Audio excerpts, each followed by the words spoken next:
বন্ধুরা, অশ্বত্থামাকে চেনেন তো?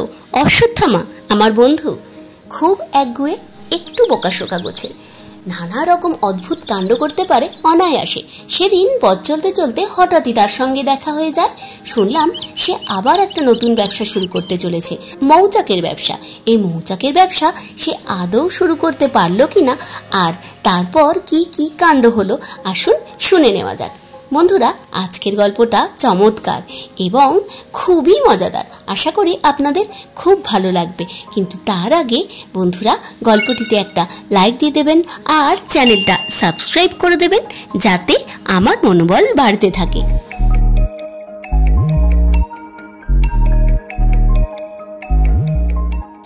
সেদিন আপন মনে চলেছি, হঠাৎ যেন মাটি ফুঁড়ে গজিয়ে উঠল অশ্বত্থামা।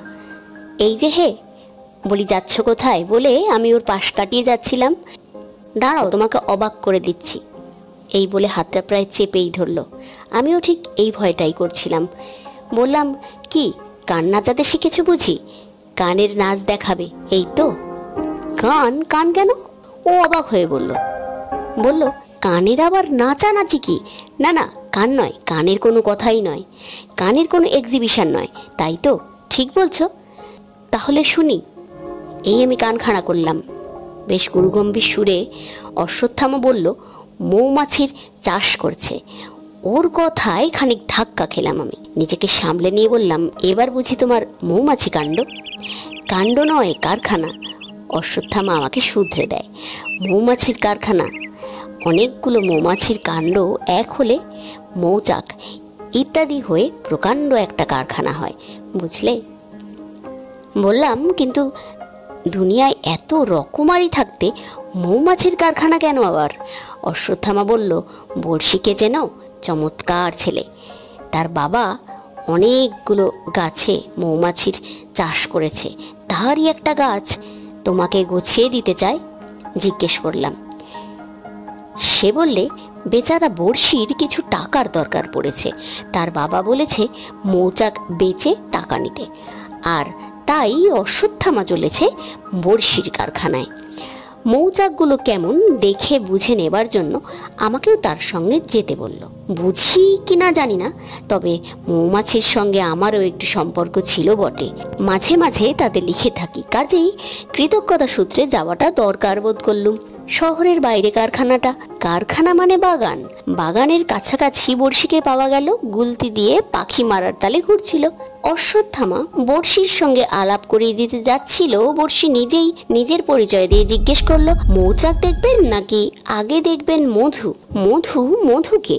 তোমার কোনো বন্ধু বুঝি? বলে অশ্বত্থামা আমার দিকে তাকালো। সে আরো বলল, দেখতে শুনতে যদি মন্দ না হয় আপত্তি কি? এ মধু সে মধু নয়, মৌমাছিরা দিয়ে থাকে, এই কথাটা বড়শি জানায়। বলে, হ্যাঁ, মধু কি মৌমাছিরা দেয়? তাই নাকি? অশ্বত্থামা অবাক হয়ে যায়। মৌমাছির থেকে মৌচাক, আর মৌচাকের থেকে আমরা মোম পাই, আর সেই মোম থেকে হয় মোমবাতি, আর তাই থেকেই মৌমাছির কারখানার লাভ। এই রকমটাই তার জানা ছিল। হ্যাঁ, সে লাভ তো আছেই, মধু হচ্ছে তাছাড়াও একটা বাড়তি জিনিস, খারাপ জিনিস নয়, সেটাকে উপরি লাভ বলা যেতেই পারে। খারাপ? খারাপ কে বললে? মধু হচ্ছে খাবার জিনিস, মোমের সঙ্গে মধু পাওয়া যাবে? বলো কি হে? অশ্বত্থামা একেবারে উল্লসিত হয়ে কিছু টাকা বড়শির সামনে ধরে বলল, এই নাও তোমার টাকা, কারখানার দাম। চলো আগে তোমার মৌচাক দেখি, তারপর মধু দেখব। মধু তো চোখে দেখে তৃপ্ত হবার বস্তু নয়, চেখে দেখবার জিনিস। বড়শির সাথে সাথে অশ্বত্থামা মৌচাকের দিকে এগুতে লাগলো। আমিও সঙ্গে রইলুম। কিন্তু সত্যি বলতে কি, প্রতি পদক্ষেপেই মনে হচ্ছিল কাজটা খুব হঠকারিতা হচ্ছে। যতই মধু থাক, মৌচাকের ত্রিসীমানায় থাকা আমার বিবেচনায় কোনো মতেই বাঞ্ছনীয় নয়। খানিকটা এগোতেই মৌচাক জোড়া গাছ দেখে অশ্বত্থামা হাঁ হয়ে গেল। বলল, এই বুঝি তোমার মৌচাক? একেই বলে মৌমাছির কারখানা? এর মধ্যেই বুঝি মোম হয়? মোমবাতি, মধু ইত্যাদি যাবতীয় জিনিস এর মধ্যেই? আশ্চর্য।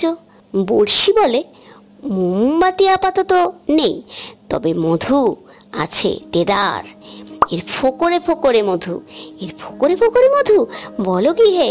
বলতে বলতে অশ্বত্থামার জিভ দিয়ে জল গড়াতে লাগলো। তাহলে তো কেমন মধু দেখতে হচ্ছে, এই না বলে অশ্বত্থামা আমি বাধা দেওয়ার আগেই মধুর লালসায় মৌচাকে এক খাবলা মেরে বসেছে।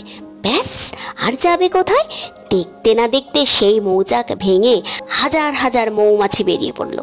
বেরিয়ে পড়ে আকাশে বাতাসে উড়তে আরম্ভ করলো। আর দূর থেকে এরোপ্লেনের যেরকম হুঙ্কার ছাড়ে প্রায় সেই রকমের একটা গো গো আওয়াজ হতে লাগলো। আমাকে কামড়ে দিয়েছে! অশ্বত্থামা কান ফাটানো আর্তনাদ করে উঠল। ও একেবারে মৌচাকের সামনেই ছিল। পালাও পালাও বলে বড়শি চেঁচিয়ে ওঠে এবং নিজের উপদেশের উদাহরণস্বরূপ মুহূর্তের মধ্যে অদৃশ্য হয়ে যায়। অশ্বত্থামার হস্তক্ষেপে লক্ষ লক্ষ মৌমাছি মুক্তি লাভ করেছিল।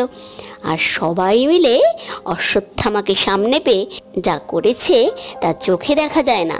অশ্বত্থামা মৌমাছির তাড়নায় মুখ থবড়ে পড়ে গিয়েছিল। কোনো রকমে যখন সে উঠে দাঁড়ালো তখন কোন দিকে যে সামনে আর কোন দিকটা যে পশ্চাৎভাগ তা বোঝা যায় না। সে এক ভয়ঙ্কর দৃশ্য। দরজা খোলো দরজা খোলো বলে আমরা চেঁচাতে থাকি। মৌমাছিরা আমাদের তাড়া করেছে সেই কথা আর আমাকে বলতে হবে না। ভেতর থেকে জবাব আসে, বড়শি জবাব দেয় এবং কিছুতেই দরজা খোলে না, সজোরে চেপে থাকে। অগত্যা দুজনে মিলে ধাক্কা মেরে তো দরজা ভেদ করে ঢুকে পড়া গেল, কিন্তু সেই ফাঁকে আমাদের পিছন পিছন কয়েকশো মৌমাছিও পড়ল সে দিয়ে। তারপর আর কি, সেই ছোট্ট ঘরের মধ্যে সব শুধু আমরা 700 প্রাণী, দুপে মাত্র 3 জনা, আর তার বিরুদ্ধে বাদবাকি সব শটপদ, সবাই সমান উন্মত্ত। এইবার ওদের বাগে পেয়েছি বলে অশ্বত্থামা চেঁচিয়ে ওঠে, এবার ওদের এক একটা করে ধরবো আর মারবো। এই বলে সে পায়ের জুতো খুলে ফেললো। আমি আর বড়শি দুজনে দু কোণে ঠ্যাস দিয়ে কাঁপতে লাগলাম। এক একটা মৌমাছিকে সে তাক করে, জুতো দিয়ে ঘা কতক দেয়। এইভাবে 10-20 বারের অপচেষ্টায় কয়েকটা ধরাশায়ী হতে দেখলাম। মৌমাছিদের কামড় খেয়ে অশ্বত্থামাও খেপে গেল। বলতে লাগলো, দরজা খুলে দাও, আসুক বেটারা, সবাই আসুক, ওদের সব কটাকে জুতিয়ে আমি লাশ বানাবো। দরজার বাইরে লক্ষ লক্ষ মৌমাছি ভন ভন করছে। আমি কাতর হয়ে পড়লাম। রক্ষে করো ভাই, দরজা খুলো না, আর তাহলে আর বাঁচতে পারবো না।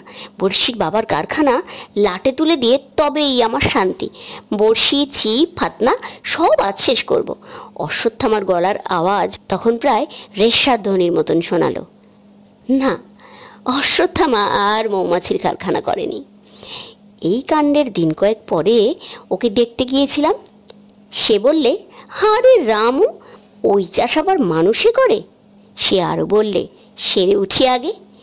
এখন মৌমাছির কামড়ে চেহারাটা যা হয়েছে তা তো বাইরে আর মুখ দেখানোর জো নেই। বাইরে বেরুতে পারলে তারপর বড়শি বেটাকে একবার দেখে নেব আগা পাঁচতলা।